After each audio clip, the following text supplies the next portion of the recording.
maximum spring compression. Okay. So what's going on is illustrated as a graph here. Initially, you have some block stationary and this point. Okay. So the foliage with some large initial velocity will hinge and embedded in it. So of course then this block will gain some velocity. So it will start to compress the spring, and then at the maximum compressing, the block stops here. Okay, and then of course it bounces back. So that's the whole process here. The key to understand how to solve the problem.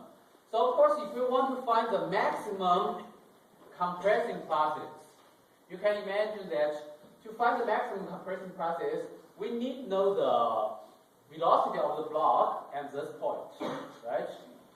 And the velocity of the block is acquired from the initial velocity of the foliage. So we need first consider the process from here to here, and then from here to here. Okay?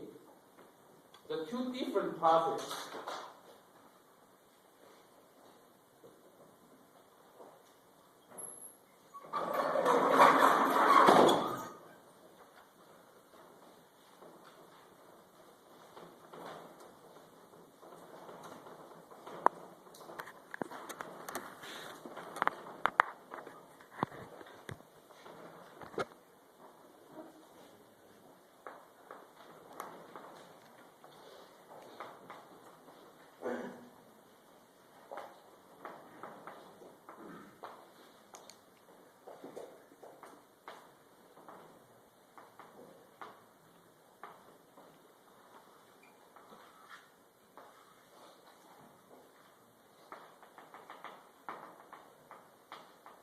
Okay, we want to find this compressing distance.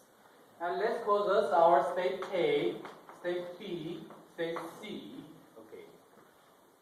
One of the key points for solve this kind of problem is that we have to consider the two processes separately, from A to B and from B to C. If you consider some process from A to C, you are going to find that none of the equation can be applied to the whole process. Okay, so we have to separate them. And here, let's look at from A to B. What kind of equation can be applied? A foliage hitched and embedded into the block. This process can be regarded as a collision process, right? And for collision process, what can we use? The conservation of momentum. Okay. So here, you can use PA equals to PB. The initial momentum equals to the final momentum, right? Okay? Please note that here, this is one of the examples where the approximation is used. Precisely speaking, you may have the external force here. Because when hit here, it may already start to move a little bit, so you will feel a little bit spring force. Okay. But that doesn't really matter. Because in the heating process, in the collision process, the internal force between the block and the body is huge. So any external force can be ignored. Okay? So for any collision process, we can always think that the momentum is conserved.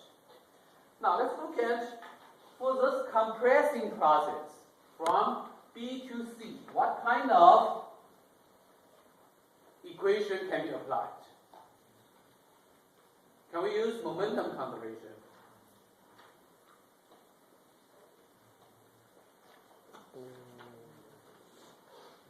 No, we cannot use momentum conservation. Okay? From here to here is not collision process, it's just some block compress the spring. And the block will feel the resistance from the spring. It's a large force. Okay. Then this part, from here to here, you don't have internal force, right? So you cannot ignore the external force. So you cannot use the momentum conservation.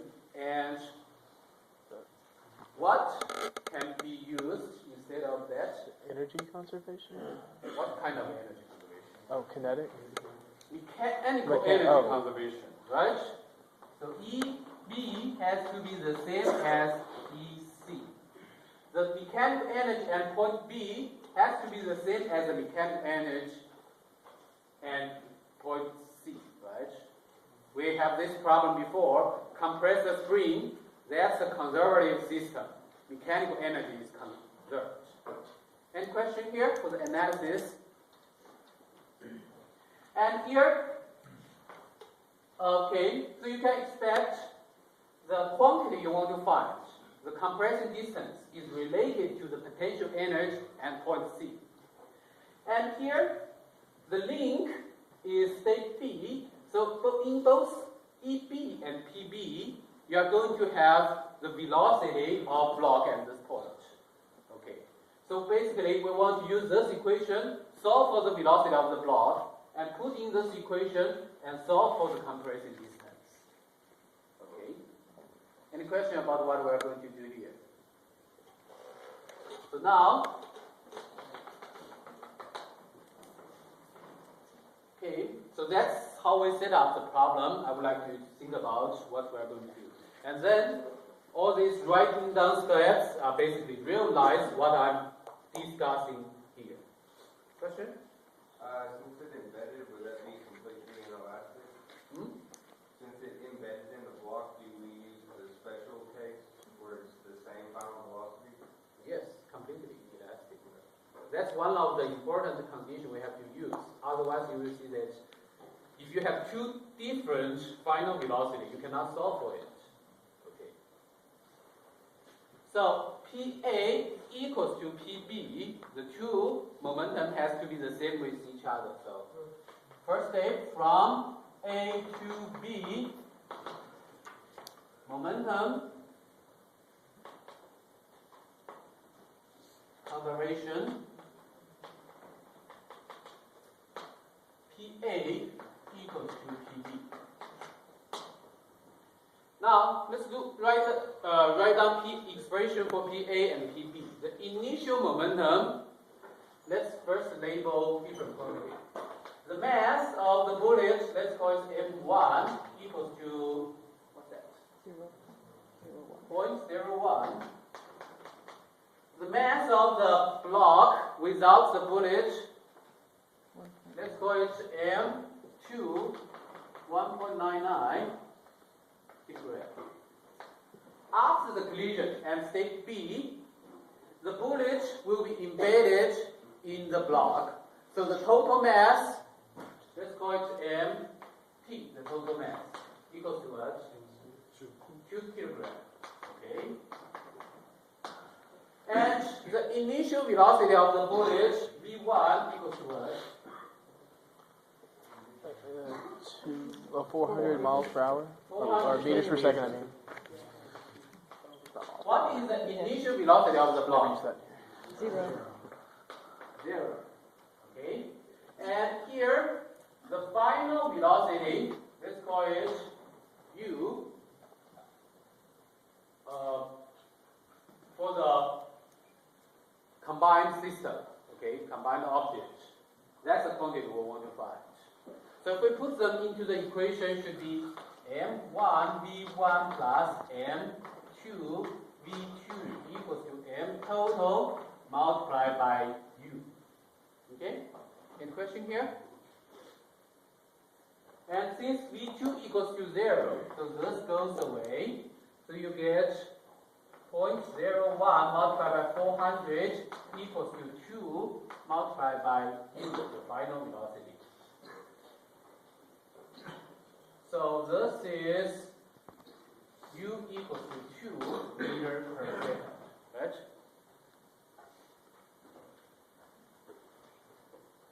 Now, once we have this, we consider the process from B to C, okay? Mechanical energy conservation.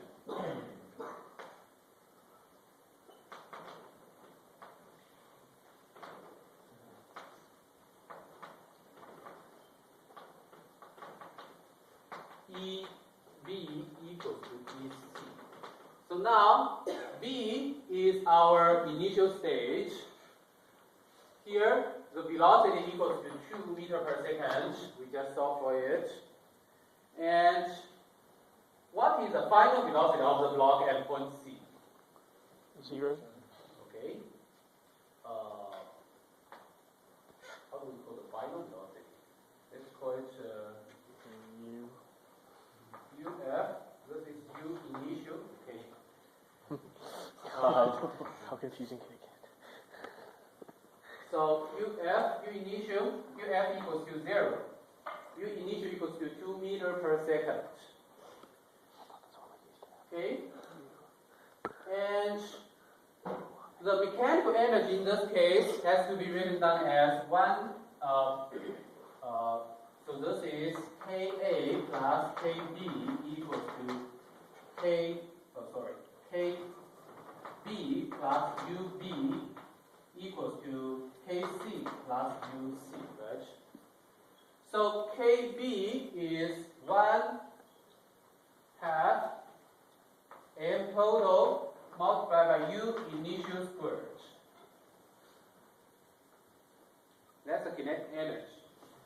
Plus 1/2 K x initial squared. K equals to 200. Okay, it's given. And the final state, C, is 1/2 mt U final squared plus 1/2 K x final squared. Now let's look at x initial and x final. At this point, what is x initial? And point B? 0. Okay, remember that how do we define the x in the 1/2 kx squared? It's a compressing or stretching distance. That's still at the relaxed point, so it's not compressed yet. And here, x final, that's a quantity we want to find, right? The compressing distance. So now, x initial equals to 0. That means this term goes away. U final equals to 0. So this term goes away. So we have 1/2 mt Ui squared plus equals to 1/2 kx f squared. And 1/2 when we cancel here, so you get mt Ui squared equals to kx f squared. If you substitute number, this will give you, what is math? 2 multiplied by 2 squared equals to 200 multiplied by xf squared. So xf squared equals to h divided by 200. So 4 divided by 100 equals to 0.04, right? Okay? And then what's xf? The final displacement. 0.2. Okay? If you take the square root, so meter. So the compressing distance is 0.2 meter. What is the maximum string compressing 0.2 meter? Any question here?